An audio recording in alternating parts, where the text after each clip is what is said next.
For 27 years now, we have been following the journey of Luffy and his crew on the quest to find the One Piece. On these adventures, we would discover countless strong foes, and one of the few groups of characters amongst the strongest were the Yonko, or Four Emperors. We have seen multiple variations of the group over the years, and with the newest variant, Luffy has joined the ranks of Yonko himself.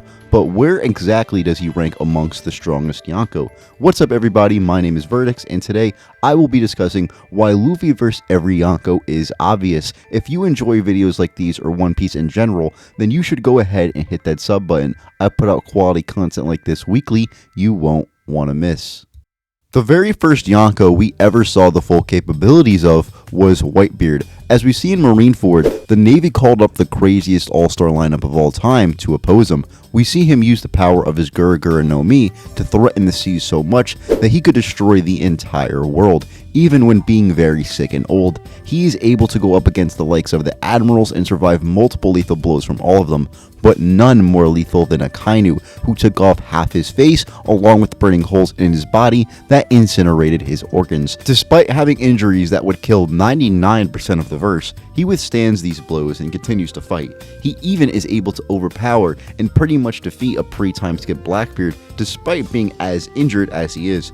Whitebeard only stops once he succumbs to his injuries, but still stands tall. This was all as an old man, while in his youth, he can use advanced Conqueror's Haki on top of his world-destroying attacks that gave him the title of World's Strongest Man, being able to go toe-to-toe with men like Roger, Garp, Sengoku, and even Rocks while they were all in their primes. The man surely is a beast among beasts, but how would Luffy do against him?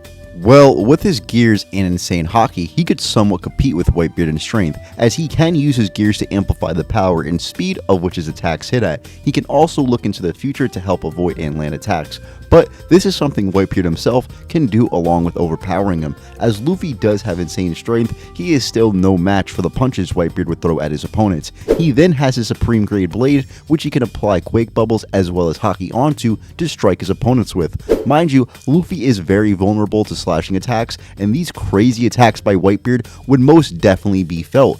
Whitebeard would also be way too difficult for Luffy to put down, as like I said before, he can withstand much stronger attacks from Akainu that blew his limbs off on impact, and withstood them long enough to fight the rest of the war and die on his feet. Luffy simply doesn't have this level of damage to output and would be getting overwhelmed in every category by Whitebeard. Luffy is surely climbing up to be one of the strongest, but not that strong. Start the count.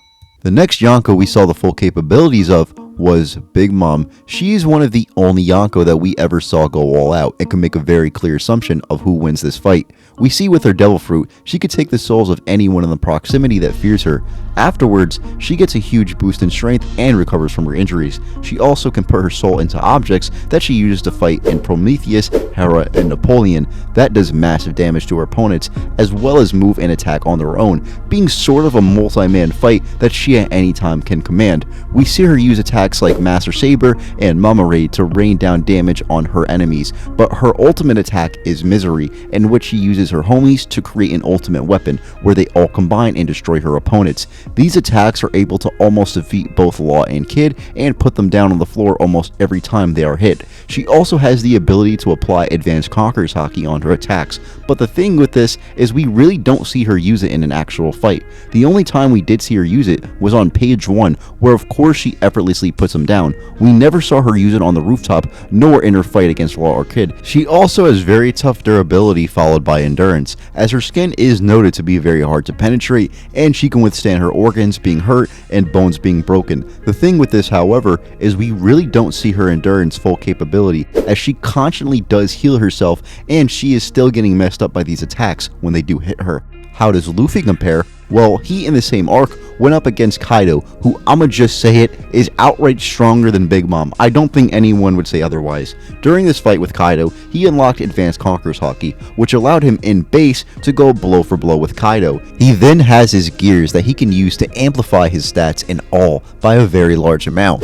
Luffy then restores his strength after getting knocked off the roof and comes back to fight Kaido again, where we see him using Gear 4 attacks that can push him back, but still not defeat him. After this, he would go on to unlock Gear 5 that grants him freedom through rubber and literally throw around Kaido and defeat him. While I will save the discussion on Luffy vs Kaido for later on, I do want to say he is still able to fight on Kaido's level and even produce stronger attacks. If this was Big Mom that was placed on the rooftop instead of Kaido, she would be getting mollywopped in a much easier fight for Luffy, as she wouldn't be able to heal herself and get stronger since nobody was on the rooftop outside of them.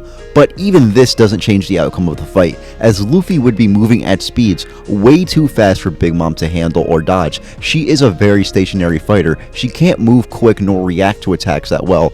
If Law was speeding around her and breaking her bones with literally every attack he landed on her, then Luffy would not only be speeding around way faster than anything she has seen on screen, but he would be hitting her with way more devastating attacks. I'm gonna be honest, I genuinely believe that he would only need Snake Man and his advanced Conqueror's Haki to defeat her. He would be moving too fast for her to tag and constantly hitting her with barrages of attacks stronger than ones that were breaking her bones. There is quite nothing Big Mom could do to Luffy. Put one up on the board for Luffy.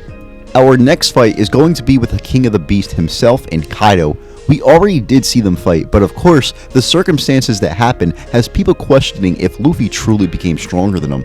The main standpoint comes from Kaido being already too weak by the time Gear 5 was activated and when defeated. While yes, he did take his fair share of attacks, he only really felt damage from 3 of these guys. These people were Zoro when he made a permanent wound and scar on Kaido. However, this doesn't even make Kaido fall to a knee, and Zoro acknowledged that his attack didn't do much to him. The next person was Yamato, as she is able to whack him with her own Thunder Bagwas. However, she only landed 3 attacks, and they still, like Zoro, don't do much to him. The only one that really did anything to him was, of course, Luffy. On top of this, when Luffy activated Gear 5, he was already getting sent knocking on death's door, as he was knocked out by Kaido multiple times and almost died in the process. While Kaido was getting hit with these minor attacks, Luffy was getting hit with multiple major attacks from Kaido, whose attacks were all stronger than any he has received up to the Gear 5 fight by a large margin. This argument is a lot more to be made for Luffy's sake, as he was the one that took more damage coming into the Gear 5 fight, not the other way around.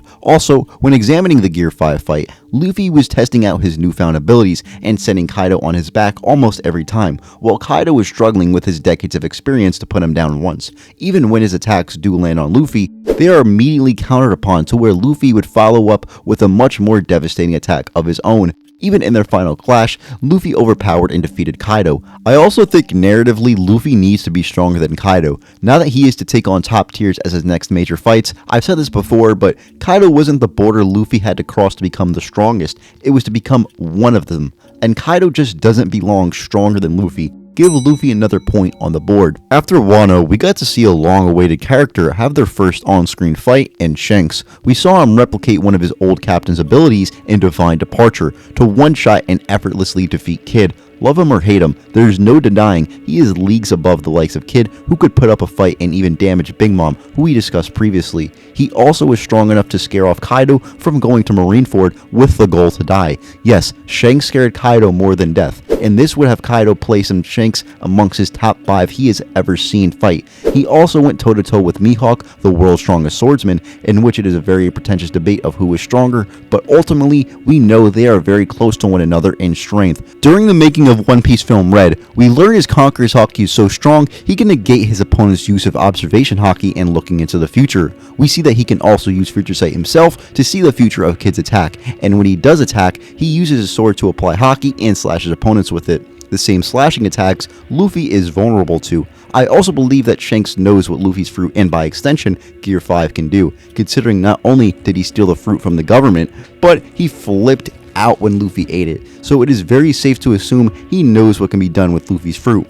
He will just stop Luffy from looking into the future and force him to guess where he will strike from, in which Shanks will land his attacks. Luffy is not only vulnerable to these attacks on their own, but they are filled with insane amounts of Haki, an amount more than he had ever seen before, that even had Kaido, who wanted to die, running away. It also just doesn't make sense narratively in the story for Luffy to have surpassed his hero yet. Luffy also has a 5-minute time span with Gear 5 that makes him vulnerable to deadly attacks when the limit is met. While he will in time, Luffy at this point in the series just hasn't surpassed Shanks yet. The last one I wanted to save because I see a lot of people downplay and have a lot of confusion of is, of course, Marshall D. Teach, aka Blackbeard. The man is pretty similar to Shanks in the case we rarely see him, but no, when we do, something important is going to happen. Anytime he appears, he is a threat like no other. He uses his darkness fruit to control and produce infinite gravity, as well as negating any devil fruit powers that he can overpower almost anyone with. Not only can he pull you in and take away your abilities,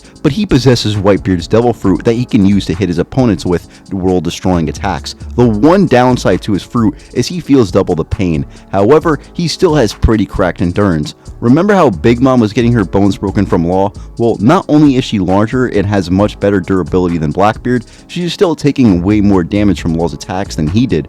Mind you, these are Durandek attacks that Blackbeard is taking from Law, and he can still stand up without any broken bones and fight off and defeat Law. He might not be able to move as fast as Luffy, but he could react to his attacks, as he is reacting to S-Hawk, who was giving both Luffy and Zoro trouble on Egghead Island, primarily due to his speed. Unlike any matchup Luffy has seen in this video, Luffy is going to have a hard time using any of his abilities so long as Blackbeard is using his darkness fruit.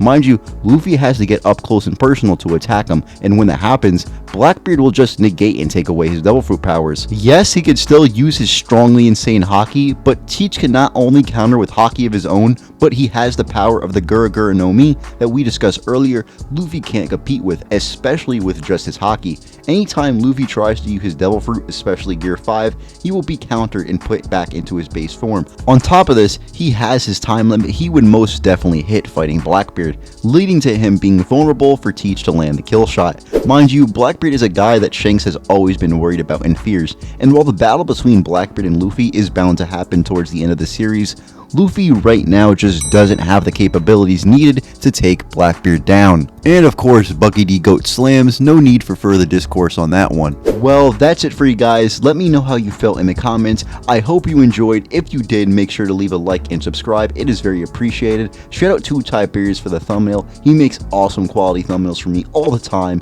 And if you would like some of your own, hit him up on Twitter, link in the description, as well as my Twitter @Verx_ for more of my takes. And without further ado, you guys can get out of here.